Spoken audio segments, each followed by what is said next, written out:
जय हिंद दोस्तों। आपका हार्दिक और आत्मीयता से स्वागत करता हूँ एक एस क्लासेस में। अ,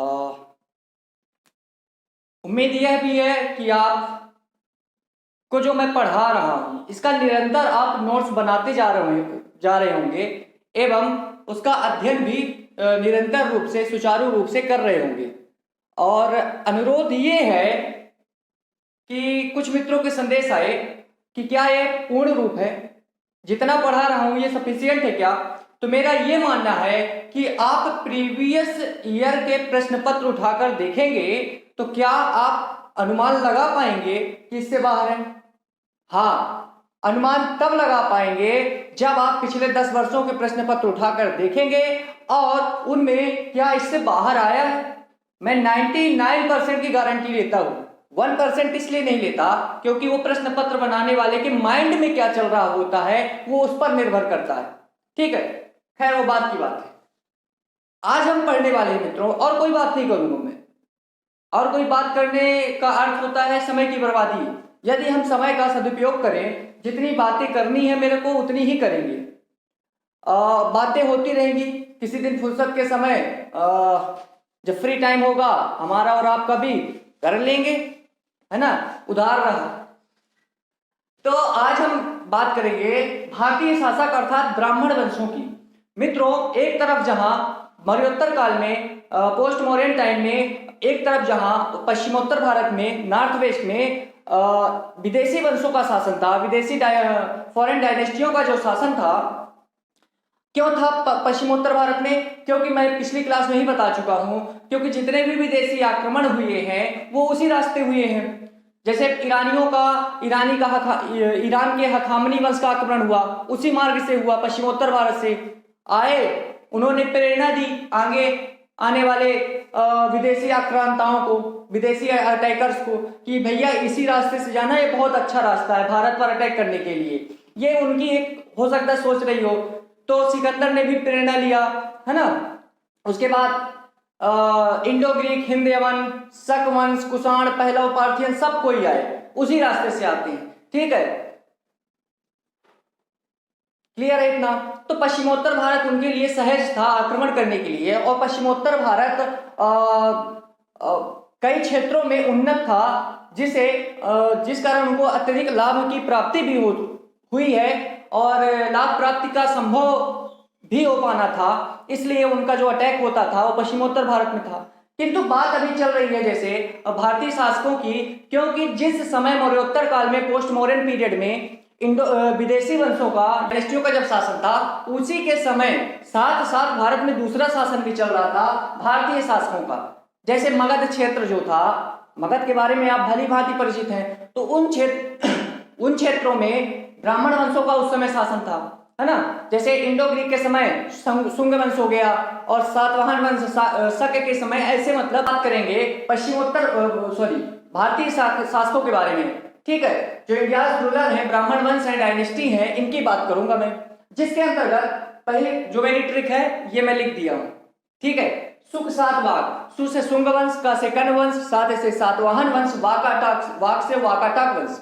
वाकाटक वंश मैंने इसलिए यहां पे लिख दिया है क्योंकि ये भी ब्राह्मण वंश था जो कि दक्कन में था, लेकिन भले ही दक्षिण में था, क्या मतलब, लेकिन है ब्राह्मण वंश, इसलिए इसको साथ में ही पढ़ लेते हैं।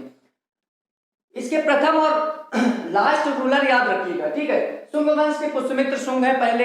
ठीक है, इन शुंग वंश के बारे में बात करूंगा, शुंग डायनेस्टी के बारे में। पहले इसकी आधारशिला रखता हूं, इसका प्लेटफॉर्म बनाता हूं आपके लिए। देखिए, आप भी जानते हैं कि चंद्रगुप्त मौर्य जो थे, जैन धर्म अपना लिए थे। जैन धर्म अपना लिए तो उनसे जो वैदिक सभ्यता थी, वैदिक संस्कृति थी, उससे दूरी बढ़ती गई मौर्य सम्राटों की। आगे आने वाले समय में सम्राट अशोक ने बौद्ध धर्म अपना लिया। इस प्रकार क्या होता गया कि वैदिक धर्म से वो दूरी बनती गई। जो मौर्य साम्राज्य था, मौर्य प्रजा थी, मौर्य लोगों की, उनसे जो उनकी जो है वैदिक धर्म से दूरी बढ़ती गई। ठीक है, तो वैदिक धर्म डाउन होता गया मौर्य काल में। आगे आने वाले शासकों में परवर्ती मौर्य शासक, लेटर मौर्याज, तो जो ये हुए परवर्ती मौर्य शासक, इनने भी दूरी बनाई, ऐसा कहा जाता है। तो वैदिक धर्म पतन की ओर जा रहा था। ठीक है, लेकिन क्या होता है कि जो मौर्य शासक अंतिम सम्राट होते हैं कौन, बृहद्रथ। बृहद्रथ के एक सेनापति होते हैं, कमांडर होते हैं, चीफ ऑफ आर्मी होते हैं कौन, पुष्यमित्र शुंग। ये ब्राह्मण वंश के थे, ब्राह्मण थे। तो इनको ये सब देख रहे थे, इनके मन में खटक रहा था कहीं ना कहीं कि ठीक है, आप ब्रह्म जैन धर्म बौद्ध धर्म को बढ़ावा दे रहे हैं, साथ में यदि आप वैदिक धर्म को भी, वैदिक रिलीजन को भी आप बढ़ावा दें तो हमें भी अच्छा लगे। ऐसा हो सकता है उनका मानना रहा हो। ठीक है, आगे आने वाले समय में जब इंडो ग्रीक आक्रमण हुआ भारत पर, उसमें भी मौर्य शासक, मौर्य रूलर बृहद्रथ की कोई एक्टिविटी सामने नहीं दिखी, कोई प्रतिक्रिया सामने नहीं आई। ठीक है, तो ये सब खटक रहा था पुष्यमित्र शुंग को। ठीक है, तो पुष्यमित्र शुंग का जो है मतभेद बढ़ता गया, किससे, अंतिम मौर्य शासक, अंतिम मौर्य सम्राट, लास्ट मौर्य किंग बृहद्रथ से इनका मतभेद बढ़ता गया। क्या होता है कि फिर एक ऐसी परिस्थिति आ जाती है मित्रों कि पुष्यमित्र शुंग ने बृहद्रथ की हत्या कर दी। ठीक है, Brihadratha was killed bye the Pushyamitra Shunga. क्योंकि आप जानते ही हैं मतभेद बढ़ता गया। कारण क्या थे, जो कॉजेस बने वही थे, वैदिक धर्म। अब स्वाभाविक सी बात है मित्रों कि जब हत्या कर दिया तो वैदिक धर्म का नया अध्याय शुरू होगा पुष्यमित्र शुंग के समय। ठीक है, हत्या कर दिया, पुष्यमित्र शुंग ने बृहद्रथ की हत्या कर दी। इस प्रकार बृहद्रथ अंतिम मौर्य शासक होते हैं, लास्ट मौर्य रूलर होते हैं कौन, बृहद्रथ। ठीक है, जो पुष्यमित्र शुंग थे मित्रों, ये मूलतः उज्जैन के निवासी थे। मध्य प्रदेश वासी थोड़ा ध्यान देंगे, उज्जैन के मूलतः निवासी थे, किंतु सेनापति पुष्यमित्र सब जब बन जाते हैं तो मगध चले जाते हैं, हत्या कर दी। ठीक है, इस प्रकार मौर्य वंश, शुंग वंश की पुष्यमित्र शुंग ने नींव डाली, शुंग डायनेस्टी की नींव डाल दी।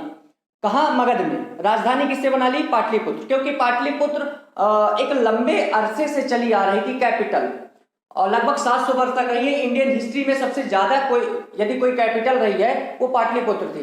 पाटलिपुत्र का समय हर्षवर्धन के समय कन्नौज ले लेता है। ठीक है, जो कैपिटल पाटलिपुत्र है, तो जब हर्षवर्धन का टाइम पीरियड आता है उस समय कन्नौज का स्थान, पाटलिपुत्र का स्थान कन्नौज ले लेता है कैपिटल के रूप में, राजधानी के रूप में। वो बात की बात है। ठीक है, तो इसे ध्यान से सुनिएगा। तो इस प्रकार पुष्यमित्र शुंग संस्थापक होते हैं, शुंग डायनेस्टी के फाउंडर, ठीक है, होते हैं। इस प्रकार एवं प्रथम शासक भी होते हैं, first ruler of Shunga dynasty, प्रथम शासक होते हैं शुंग वंश के। ठीक है, जो पुष्यमित्र शुंग थे मित्रों, इन्होंने जो बृहद्रथ की हत्या की 184 BC में की थी। 184 ईसा पूर्व में बृहद्रथ की हत्या करके शुंग वंश की, शुंग डायनेस्टी की नींव डालते हैं। क्लियर है इतना? ठीक है मित्रों, राजधानी भी बना ली पाटलिपुत्र को। उपाधि क्या लेते हैं, उपाधि सेनानी की लेते हैं। क्या लेते हैं, सेनानी की। ठीक है, टाइटल आपसे प्रश्न पूछे कि सेनानी की उपाधि टाइटल लेने वाला कौन सा शुंग राजा था, शुंग किंग था, वो था पुष्यमित्र शुंग। मित्रों, ये जन्म से तो ब्राह्मण थे, जन्म से ब्राह्मण थे, लेकिन कर्म से क्षत्रिय थे। कर्म जो इनके थे क्षत्रिय के अनुरूप थे, लेकिन जो जन्म हुआ वो ब्राह्मण कुल में होता है, ब्राह्मण में। ठीक है, इसीलिए ये सेनानी की उपाधि लेते हैं। प्रमाणित भी करता है कि कर्म से क्षत्रिय थे। ठीक है, इनकी जो कार्य प्रणाली थी वो क्षत्रियों के लगभग समान थी, ऐसा कह सकते हैं।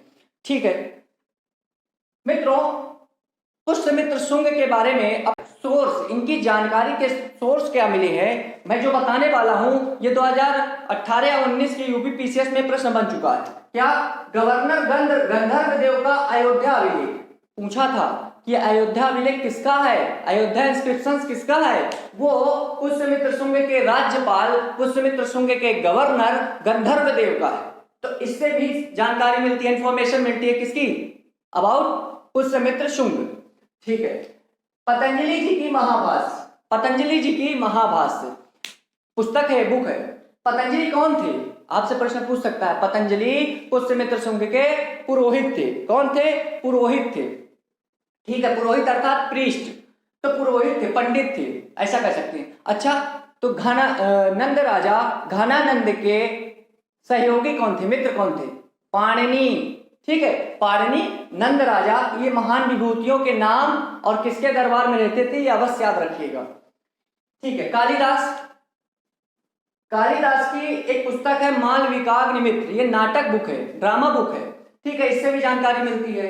गार्गी संहिता से भी जानकारी मिलती है। ये सब जानकारियों के स्रोत है, source of the information about Pushyamitra Shunga. ठीक है मित्रों, अब मैं बात करूंगा युद्ध के बारे में। थोड़ा सा कालिदास को और बता देता हूं। कालिदास यहां से चल रहे हैं, ठीक है, लेकिन कालिदास किसके नवरत्नों में से एक थे? चंद्रगुप्त विक्रमादित्य के उज्जैनी दरबार में। उज्जैनी जो कोर्ट था चंद्रगुप्त विक्रमादित्य का, या कहें चंद्रगुप्त सेकंड का, द्वितीय का, उसके दरबार में रहते थे। उसके 9 विद्वान थे, 9 विद्वानों में से एक थे। पुष्यमित्र शुंग के बैटल्स के बारे में बात करूंगा, युद्ध के बारे में। मित्रों, यवनों ने आक्रमण किया था। इंडो ग्रीक, मैंने बताया ना, इंडो ग्रीक।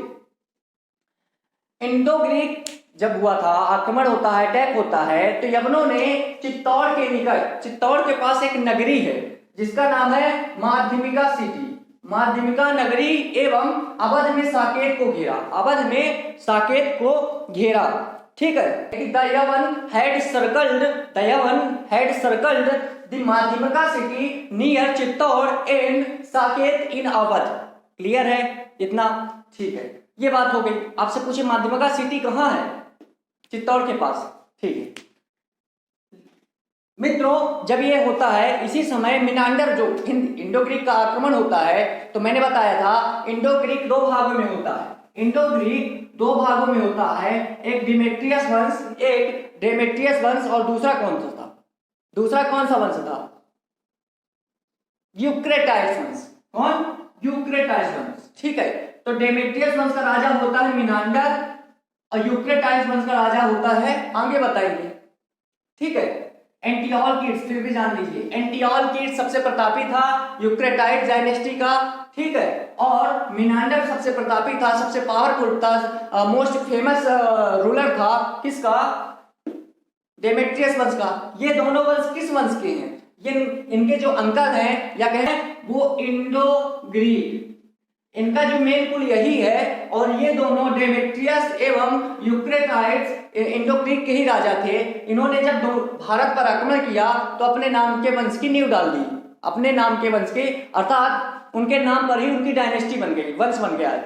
ठीक है, बाकी ये कहलाएंगे इंडो ग्रीक ही। तो जब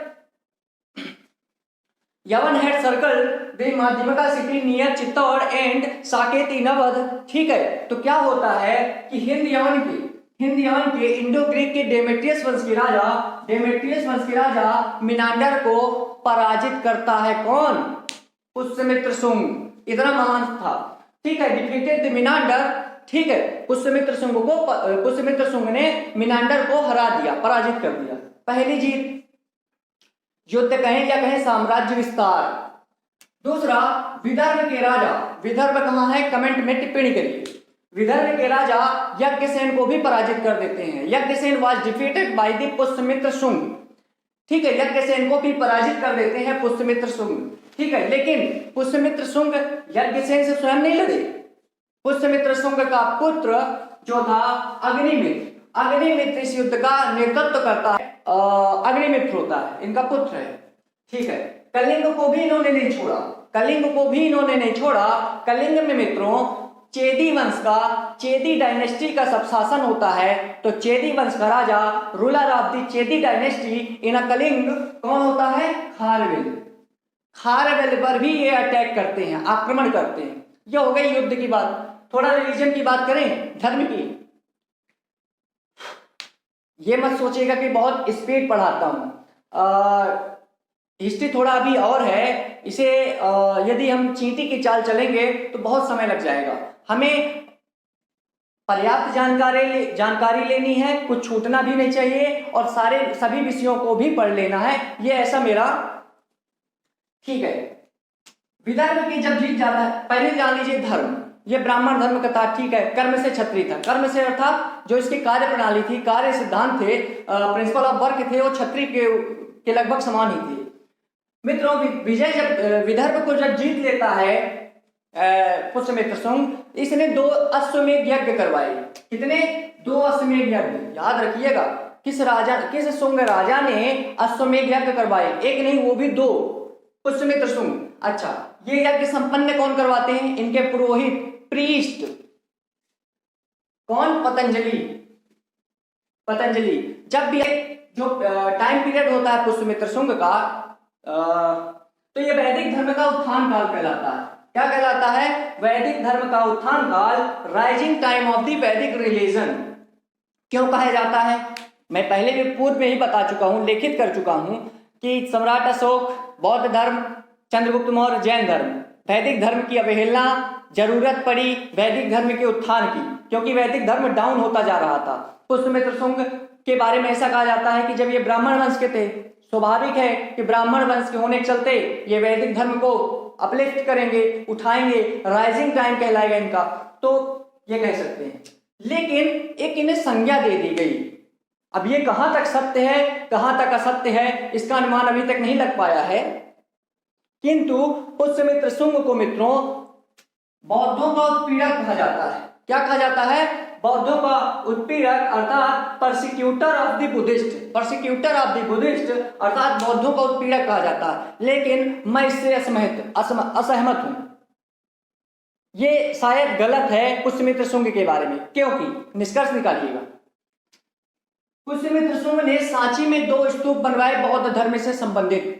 करवाते हैं, कंस्ट्रक्शन करवाते हैं कौन? पुष्यमित्र शुंग। पहला प्रमाण, ठीक है। आपको याद है कि सम्राट अशोक ने सांची में स्तूप बनवाए थे जिसके 3 भाग थे। कितने भाग थे? जिसके 3 भाग थे, जिसके 3 भाग थे।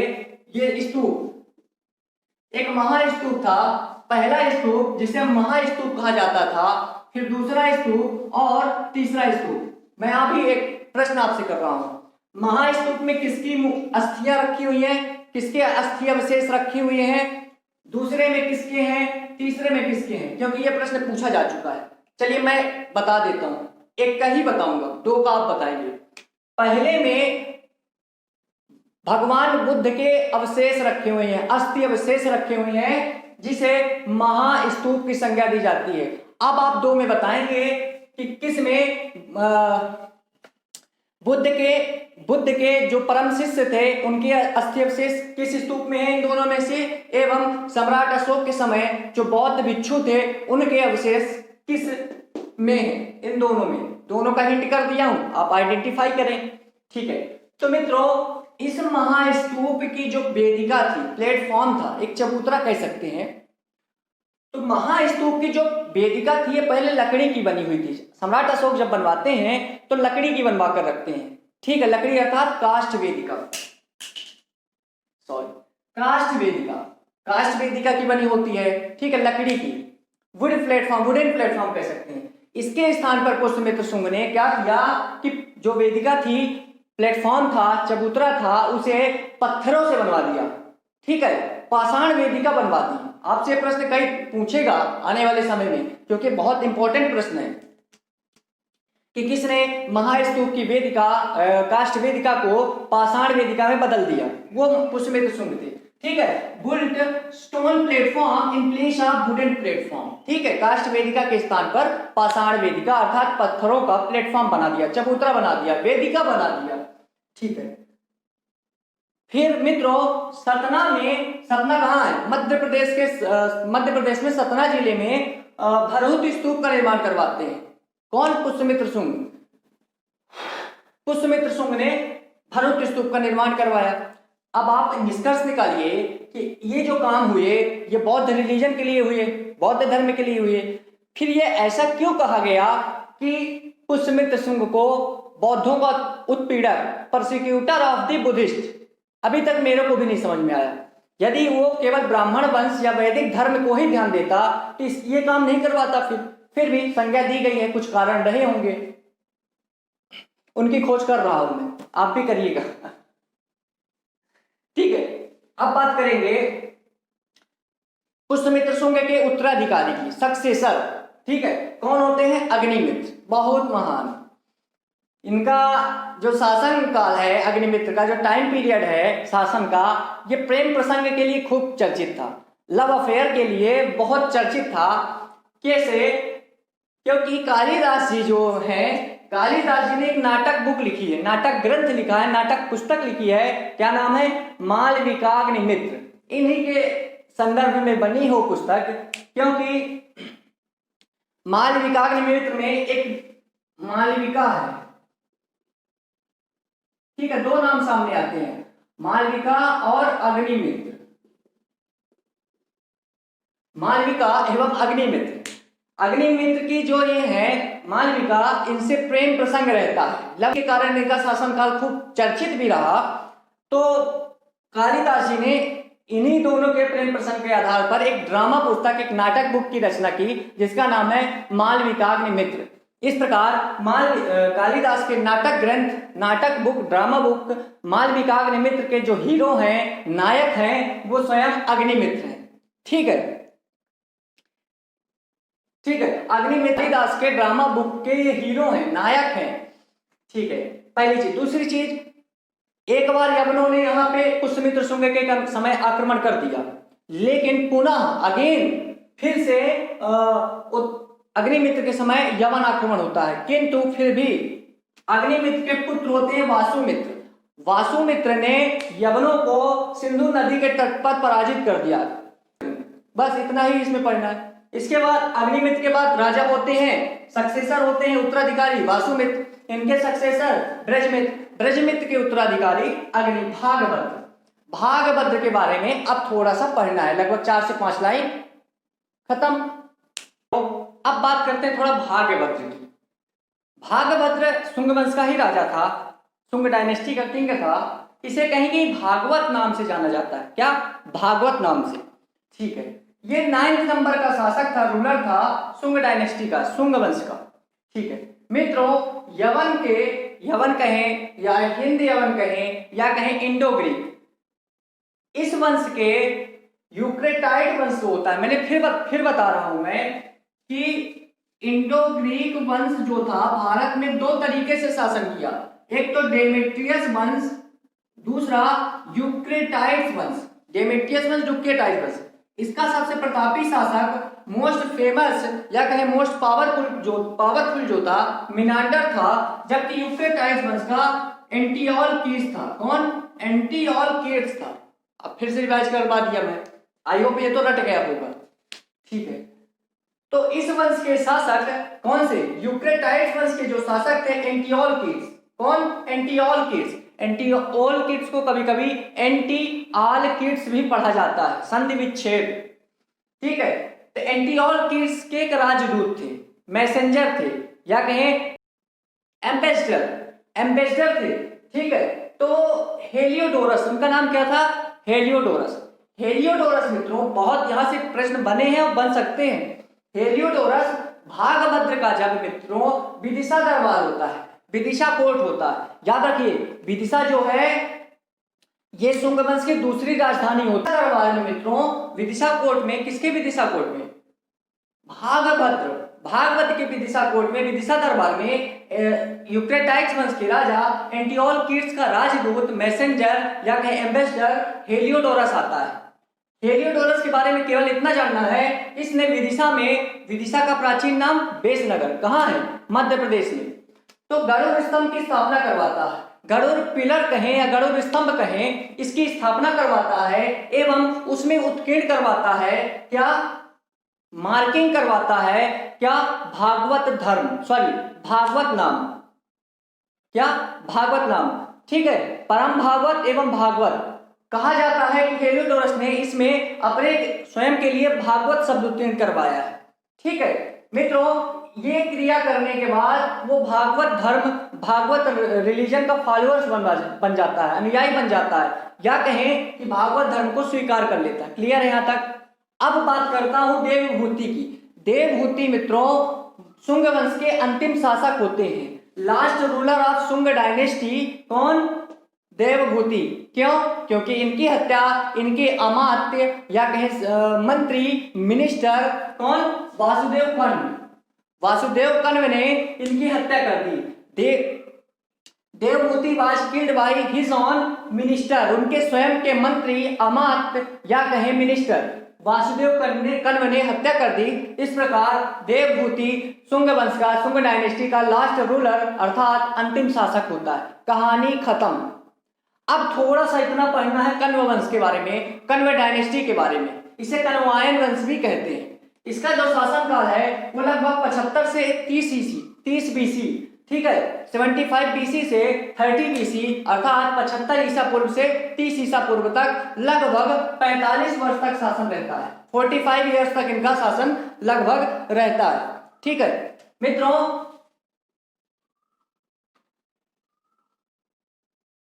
शुंग वंश का शासन काल मैंने नहीं बताया था, तो देख लीजिए 185 ईसा पूर्व से 75 ईसा पूर्व तक रहता है, लेकिन इनका 75 से 30 वर्ष तक, ठीक है, 30 ईसा पूर्व तक, तो 45 वर्ष तक कुल शासन होता है, जिसमें कुल 4 शासकों ने मिल बांटकर शासन किया, जिनके नाम याद रखने की मैंने अपनी ट्रिक बनाई थी, वो आप भी रख सकते हैं। यदि आप दूसरी ट्रिक बनाकर रखना चाहे तो रख लीजिएगा, क्योंकि इंपॉर्टेंट है।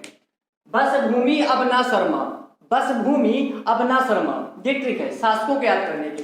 बस से वासुदेव कण्व, ठीक है, भूमि से भूमि मित्र, ना से नारायण कण्व, शर्मा से आर्य सुशर्मा, बस इतना ही जानना, थोड़ा और जान लेते हैं। आर्य सुशर्मा लास्ट रूलर होता है, अंतिम शासक होता है कण्व डायनेस्टी का, कण्व वंश का, क्योंकि इसकी हत्या सिमुक करते हैं। कौन? सिमुक कर देते हैं। इस प्रकार सिमुक ने इसकी हत्या करके सातवाहन वंश की नींव डाली। सातवाहन वंश के डायनेस्टी के फाउंडर बनते हैं, संस्थापक बनते हैं कौन? सिमुक। अब जो है ज्यादा हो जाएगा, ज्यादा नहीं पढ़ना है, थोड़ा थोड़ा पढ़ना है। तो शुंग वंश पढ़ लिया हमने और कण्व वंश पढ़ लिया हमने। अब बात करूंगा सातवाहन वंश की, फिर वाकाटक वंश की, फिर छोटे मोटे और भी 2-3 हैं, 2-2 लाइन के, उनको भी पढ़ लेंगे। इस प्रकार समापन हो जाएगा भारतीय शासक के अंतर्गत ब्राह्मण डायनेस्टी का, ब्राह्मण वंश का। अब बताइए यहां तक कोई दिक्कत? आई होप इतना क्लियर हुआ होगा, ठीक है। यह हमारा और आपका सफर सातवाहन तक रहा, आगे भी रहेगा। मिलते हैं अगले पार्ट पर। आप एक बार वीडियो देख लिया करें, और हाँ, सबसे बड़ी चीज और कि आप नोट्स अवश्य बनाते जाएं। यदि आप ऐसा सोचेंगे कि केवल वीडियो देख लेने से आपका उद्धार होगा, कदाचित यह असंभव प्रतीत होगा आपके लिए। इसलिए मित्रों निवेदन है, आग्रह है आपसे कि नोट्स बनाते जाएं। वीडियो देखने के बाद पहले वीडियो देख लें, सुन लें, समझ लें, उसके बाद नोट्स बनाएं स्वयं के द्वारा, अपने द्वारा, उसके बाद उसका अध्ययन करते रहें, ठीक है मित्रों। अगले वीडियो में हम सातवाहन वंश के साथ रूबरू होंगे। तब तक के लिए धन्यवाद। जय हिंद।